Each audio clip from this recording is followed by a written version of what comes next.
이번 세일의 특별 새벽기도회와 부흥회의 주제는 아시는 것처럼 계속해서 강조한 것처럼 아주 특별한 초대입니다. 그래서 저는 계속해서 왜 특별한 초대이냐 하는 것을 말씀을 통해 설명드린 바 있습니다. 특별하다고 하는 의미도 중요합니다. 그러나 이게 특별한 만큼 과연 누가 이 특별한 초대를 초대하는 임무를 감당해야 되느냐, 이것도 중요하지요. 따라서 이 임무도 특별한 겁니다. 하나님은 언제나 사람을 통해서 일하십니다. 그래서 이 특별한 임무도 사람에게 맡기십니다. 로마서 10장 13절 말씀 보면 누구든지 주의 이름을 부르는 자는 구원을 받으리라, 그렇게 말씀하셨습니다. 그런데 이 말씀 바로 뒤에 이어지는 말씀도 우리가 굉장히 주목해 봐야 될 말씀 아닐까 싶습니다. 이런 말씀입니다. 14절이지요. 그런즉 그들이 믿지 아니하는 이를 어찌 부르리요? 듣지도 못한 이를 어찌 믿으리요? 전파하는 자가 없이 어찌 들으리요? 보내심을 받지 아니하였으면 어찌 전파하리요? 기록된 바 아름답도다 좋은 소식을 전하는 자들의 발이여 함과 같으니라. 여러분, 주의 이름을 부르려면 믿어야 된다는 거예요. 믿으려면 무엇보다 중요한 게 들어야 믿을 수 있지 않느냐 하는데, 듣기 위해서는 반드시 전파하는 자가 필요하다는 겁니다. 전파하는 자는 보내심을 받아야 된다는 겁니다. 그러면 하나님은 도대체 누구를 보내시겠습니까?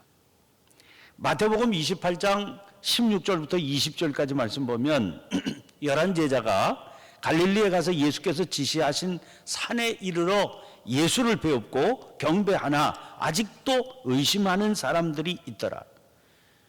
예수께서 나와 말씀하여 이르시되 하늘과 땅의 모든 권세를 내게 주셨으니 그러므로 너희는 가서 모든 민족을 제자로 삼아 아버지와 아들과 성령의 이름으로 세례를 베풀고 내가 너희에게 분부한 모든 것을 가르쳐 지키게 하라. 볼지어다 내가 세상 끝날까지 너희와 항상 함께 있으리라 하시니라. 이제 부활하신 주님께서 승천하시기 전에 제자들을 불러 모으셔서 내리신 명령의 내용을 전해주고 있습니다. 여기 보면 우리의 눈길을 끄는 표현이 있는데, 그 상황이 되었는데도 아직도 의심하는 사람들이 있다는 거예요.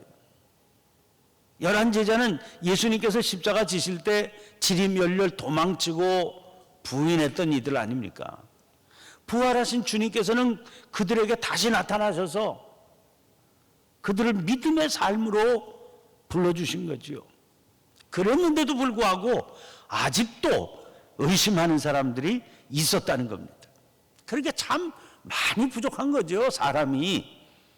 주님께서는 여전히 부족한 가운데 있는 그들에게 사람들을 아주 특별한 초대의 자리로 불러라, 그럼 부르는 사명을 맡기시는 겁니다. 주님의 약속은 너희들이 그 사명을 수행하는 그 가운데 있으면 세상 끝날까지 내가 항상 너희와 함께 있겠다, 그런 약속을 하시는 겁니다. 그냥 무조건 함께 계시겠다는 게 아니라 이 사명을 너희들이 수행하고 있는 동안 내가 세상 끝날까지 너희와 항상 함께 있겠다. 여러분, 아직도 의심이 남아 있어요. 그래서 믿음이 흔들리는 상태입니다. 확신을 가진 것만이 아니고 아직도 나는 부족하고 믿음이 흔들리는 가운데 있는데도 불구하고 예수님이 승천하시면 어떻게 믿음이 생길 수 있겠어요? 방법은 오직 하나입니다. 아직도 믿음이 흔들리는 가운데 있지만 그런 가운데서도 맡겨주신 사명을 감당하고 살면 그 사명을 수행하는 자리에서 그들은 자기들과 함께 계신 주님을 생생하게 체험하게 될 겁니다. 여러분, 이게 말이 되는 소리 같지 않지 않아요? 아니, 자기도 믿음이 지금 흔들리는 가운데 있는데 그런데 어떻게 주님을 증거하는 삶을 살 수 있단 말입니까? 여러분, 사명을 수행하는 사람들은 누구나 자기들이 지금 혼자 있는 게 아니다, 그런 체험을 반드시 하게 됩니다. 왜? 주신 사명을 감당하기 때문에 그게 가능한 거예요. 그 주신 임무를 감당하는 동안 자기들과 동행하시는 성령님을 체험하게 되거든요.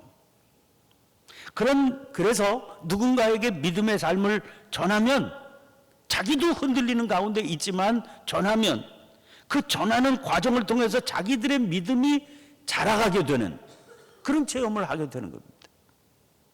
그런 의미에서도 이 초대는 아주 특별한 초대죠. 불리움을 받는 그 사람에게만 특별한 초대가 아니라 주님의 맡기신 임무를 감당하면서 부르는 사명을 감당하는 그에게 있어서도 이건 특별한 초대입니다. 그러므로 사명 감당을 위해서 반드시 필요했던 것이 동행하시는 성령님이십니다. 사도행전 1장 8절 말씀 보면, 오직 성령이 너희에게 임하시면 너희가 권능을 받고 예루살렘과 온 유대와 사마리아와 땅끝까지 이르러 내 증인이 되리라 하시니라. 여기 뭐라고 그랬는 거 아니? 오직 성령이 임하시면, 오직 성령이 너희에게 임하시면 너희가 증인이 된다. 이 말씀에 순종해서 주님의 제자들은 기다리고 기도하고 있었습니다. 그런데 드디어 그날이 왔습니다. 오순절 마가의 다락방인데 성령 강림의 뜨거운 체험을 하게 되지요. 이것을 기점으로 세워진 증인 공동체가 교회입니다. 증인 공동체를 통해서 폭발적인 전도가 이루어지고 초대교회는 큰 부흥을 경험하게 되지 않습니까? 세상에서는 전혀 경험해보지 못한 삶이 교회 안에 나타나게 됩니다. 특별히 사도행전 2장 44절부터 45절 말씀 보면, 믿는 사람이 다 함께 있어 모든 물건을 서로 통용하고 또 재산과 소유를 팔아 각 사람의 필요를 따라 나눠주며 그랬거든요. 소위 유무상통하는 그런 삶이 시작이 된 겁니다. 그런데 아무리 믿음의 공동체요, 선교 공동체라고 해도 이렇게 완전한 공동체를 이루어서 유무상통하며 함께 사는 삶이 계속해서 지속되다 보니까 문제가 발생하게 됐어요. 새로 들어온 사람들이 급속도로 많아집니다. 그런데 그들에게 다 생활용품을 골고루 지급해야 되는 일인데 이게 잘 안 되거든요. 그래서 소외되는 그룹이 발생된 겁니다. 그 당시에 히브리파 사람들, 헬라파 사람들 이렇게 섞여 있는데, 헬라파 유대인들 가운데 과부들, 그래도 뭐 가장이 있어가지고 남자가 있어가지고 그 빠지는 일이 있으면 어디 가서 좀 항의도 하고 자기 몫을 찾아오는 그런 사람들이 있으면 되는데, 과부들은 그게 좀 소홀했거든요. 그럼 물품 지급하는 일에 빠지는 일이 생기게 됐습니다. 그럼 말도 못하고 자꾸 그런 일이 거듭되다 보니까 섭섭한 마음을 갖게 되는 그런 사람들이 발생하게 된 겁니다. 이 일이 사도들의 귀에까지 들어가게 됐거든요. 사도들은 이 일을 굉장히 심각하게 생각했습니다. 뭐 하다 보면 그럴 수도 있지, 이렇게 넘어가지 않고, 아니다, 이런 사람들이 우리 공동체 안에 생긴 건 굉장히 심각한 일이다, 그렇게 받아들여서 이 문제를 어떻게 해결할 수 있을까? 이 문제를 전담할 일꾼들 7명을 따로 뽑자. 그래서 그들에게 집사라고 하는 그런 직책을 주고 이 일을 전담하게 하자, 이런 결정을 내리게 됩니다. 사도행전 6장 5절에 그들의 명단이 기록이 되어 있는데요. 믿음과 성령이 충만한 사람 스데반과 또 빌립과 브로고로와 니가노로와 디몬과 바메나와 유대교에 입교했던 안디옥 사람 니골라, 이렇게 7사람을 집사라고 하는 이름을 붙여서 당신들은 이 일을 전담해서 책임져 달라, 그렇게 세우게 된 겁니다. 여러분, 교회가 그 뒤로도 계속 부흥했죠. 그런데 사도행전 안에 보면 다시는 이런 문제가 교회 안에 문제로 제기되지 않았던 것을 보게 되면 이 택함받은 집사들이 자기들에게 주어진 사명을 충실하게 수행했기 때문에 교회가 위기를 벗어났구나 하는 사실을 확인할 수가 있습니다. 여러분, 집사들이 맡은 사명은요, 생활용품을 정확하게 불평 없이 배부하는 겁니다. 나누어 주는 겁니다. 그런데 성경을 보니까, 그 다음 계속되는 성경을 보니까 집사들이 이 사명이 자기들에게 주어진 그런 책임인데도 불구하고, 그럼에도 불구하고 최우선 과제, 집사들에게 있어서도 최우선의 과제는 복음을 전하는 일이었습니다. 대표적인 게 7 집사 가운데 이름이 제일 먼저 올라있기 때문에 그 스데반을, 이 스데반이 그 당시에 아주 이 집사들을 통과하는 책임을 진 집사였구나, 대표되는 집사였구나, 이렇게 생각을 할 수 있는 사람인데, 스데반이라고 하는 사람이죠. 사도행전 6장 7장 말씀을 보면 스데반이 생활용품을 나누다가 순교한 게 아닙니다. 복음을 전하다가 돌에 맞아서 교회의 첫 번째 순교자가 되는 겁니다. 스데반의 경우만이 아니죠. 오늘 우리가 주목할 사람은 스데반에 이어서 두 번째로 이름이 거명되는 사람입니다. 빌립이라고 하는 사람이죠. 스데반이 죽고 나니까 예루살렘 교회에 이게 계기가 되어서 큰 박해의 바람이 불게 됩니다. 그래서 이 박해를 견디지 못해서 예루살렘에 모여있던 성도들이요, 뿔뿔이 흩어지게 됩니다. 예루살렘과 온 유대와 사마리아와 땅끝까지 이르러 복음을 전해야 된다. 주님께서 그렇게 말씀을 주셨는데, 이게 저절로 그렇게 된 게 아니고 핍박을 통해서 그런 역사가 이루어지게 된 겁니다.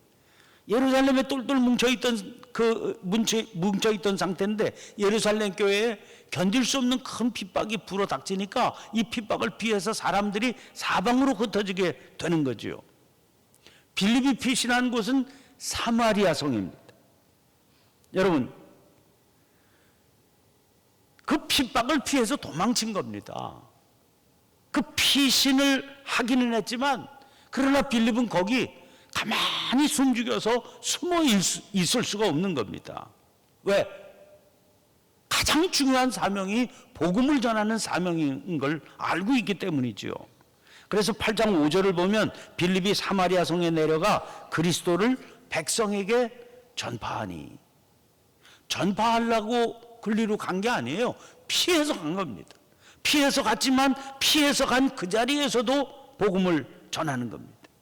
여러분, 복음 전하는 자와 항상 함께 있겠다고 약속하신 주님의 약속이 그 상황에서도 이루어지는 겁니다.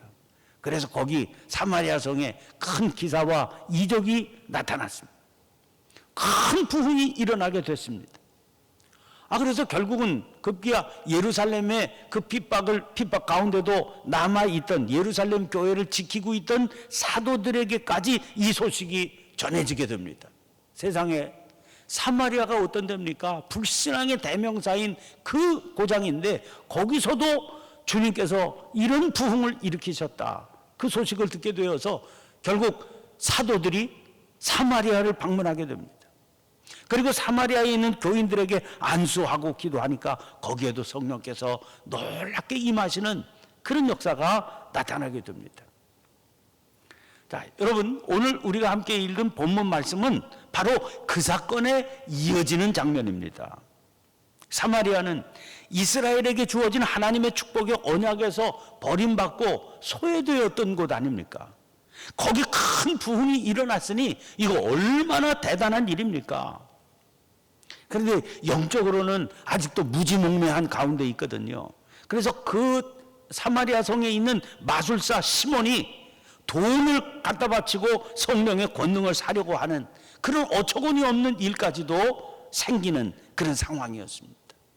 그러니까 사도들이 방문하고 가긴 했지만 아직도 구원받아야 될 사람들이 많이 있는 데입니다. 교회도 세우기는 세웠지만 아직은 뿌리가 깊이 박히지 않은 상태니까 빌립이요, 얼마나 할 일이 아직도 많이 있었겠습니까? 그런데 오늘 본문에 어떻게 시작이 되고 있습니까?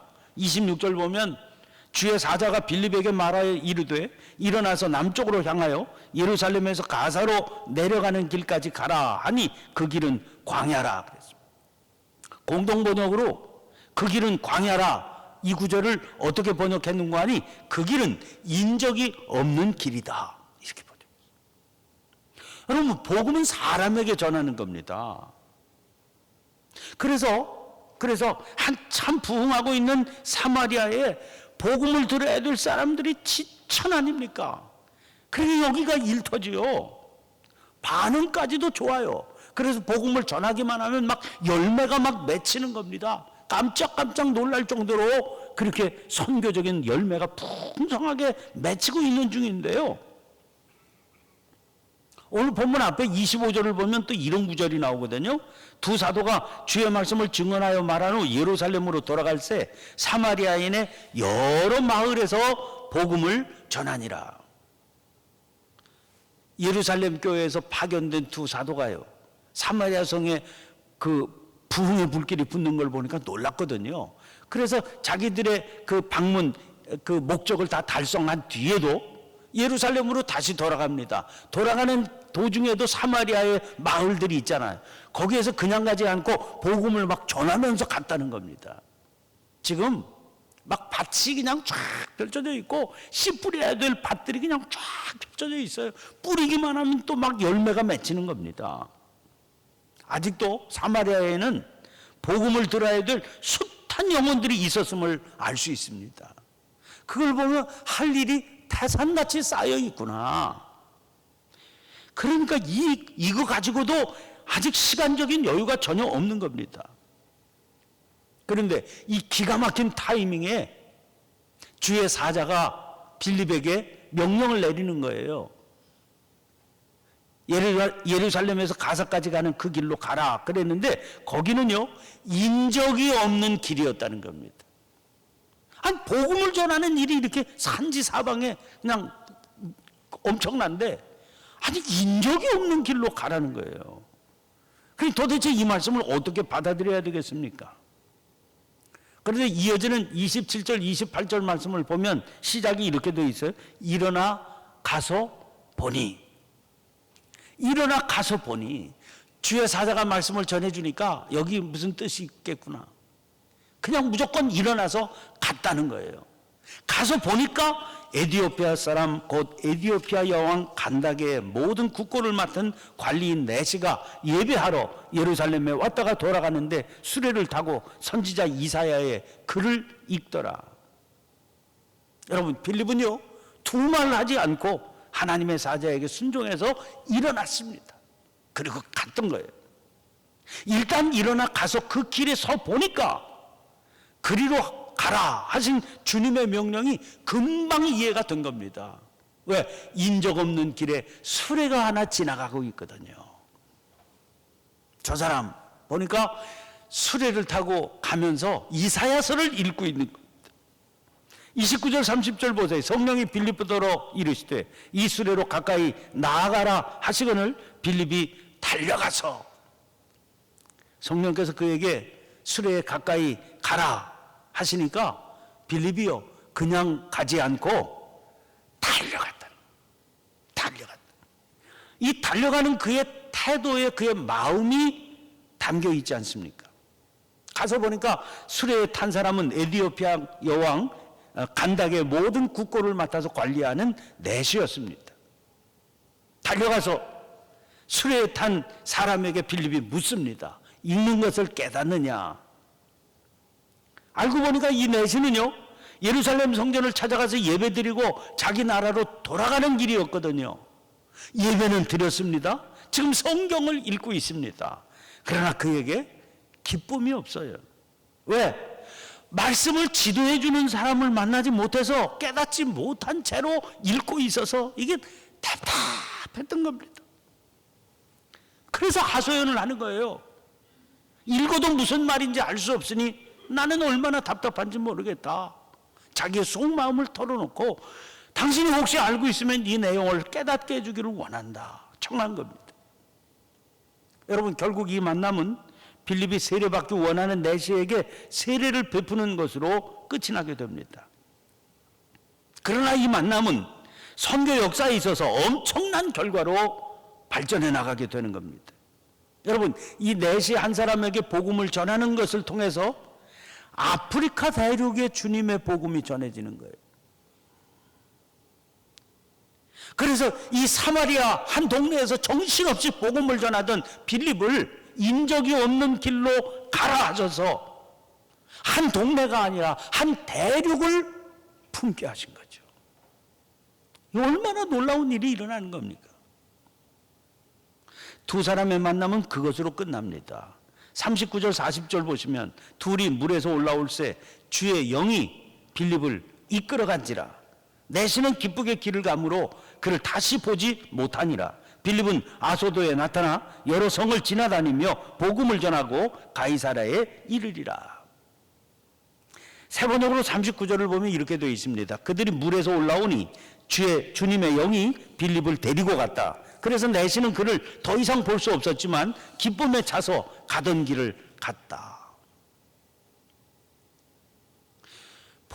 자기에게 복음을 알게 해서 세례 베풀어 준 사람 아닙니까? 그건 얼마나 소중한 사람이에요. 뭐 인간적인 마음을 보면 내시는 빌립과 더 깊은 교제를 나누고요, 같이 함께 있고 싶은 그런 마음이 왜 없었겠습니까? 그런데 물에서 올라온 빌립을 주의 영이 이끌어 가셨다는 거예요. 제대로 이별도 하지 못했습니다. 내시는 빌립과 변변히 작별 인사도 나누지 못했지만 섭섭한 마음이 아니라 내시는 기쁨을 가지고 길을 갔다는 겁니다. 그 기쁨은 어떤 기쁨이겠어요? 고마운 빌립은 더 이상 볼 수 없지만 이제는 내가 말씀을 깨닫게 되고 세례를 받아서 새 삶을 살게 됐다는 기쁨 아니겠습니까? 그럼 빌립은요? 빌립은 뜨거운 열정으로 사역을 감당했던 사마리아 땅으로 다시는 가지 못했습니다.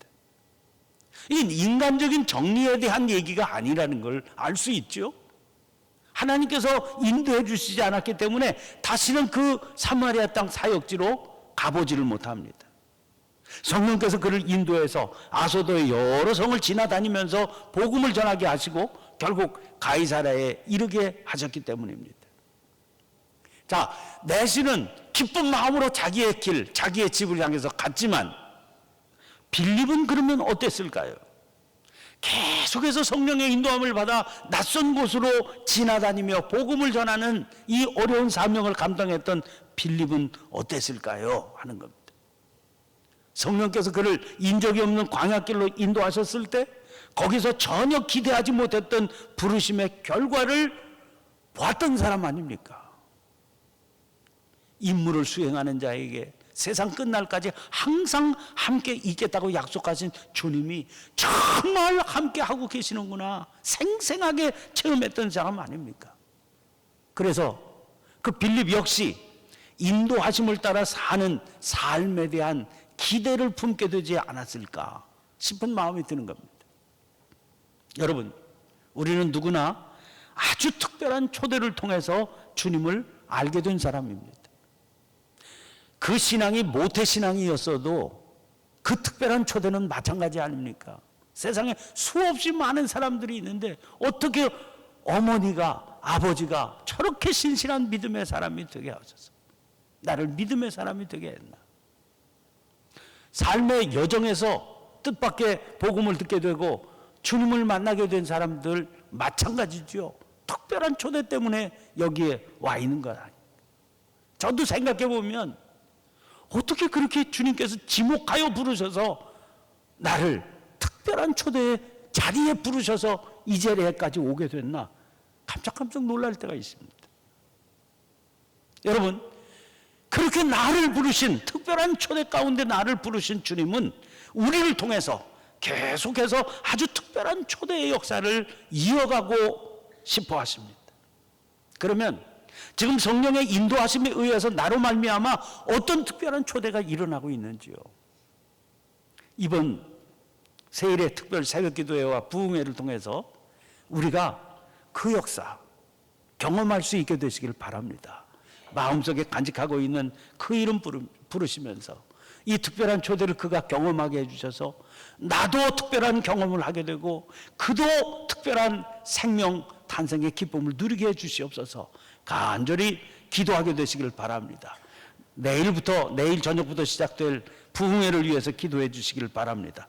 강사 목사님 붙들어 주셔서 생명의 말씀, 특별한 초대에 눈뜨는 말씀 듣게 해주시고 실행할 수 있는 은혜를 공급해 주시옵소서. 그리고 다음 주일 특별한 초대의 대상이 되는 그런 영혼들 만나는 감격도 허락해 주시옵소서. 간절히 기도하시고 내일 있게 될 수능고사 수험생들을 위해서도 기도해 주시기를 바랍니다. 교회 개보수 시설 공사가 안전하게 진행될 수 있기를 위해서도 기도하시고 관우들과 또 선교지 선교사님들을 위해서도 기도하십시다. 함께 주여 한번 힘차게 외치고 통성으로 자유롭게 기도하시다가 자유롭게 돌아가시기를 바랍니다. 함께 기도하십시다.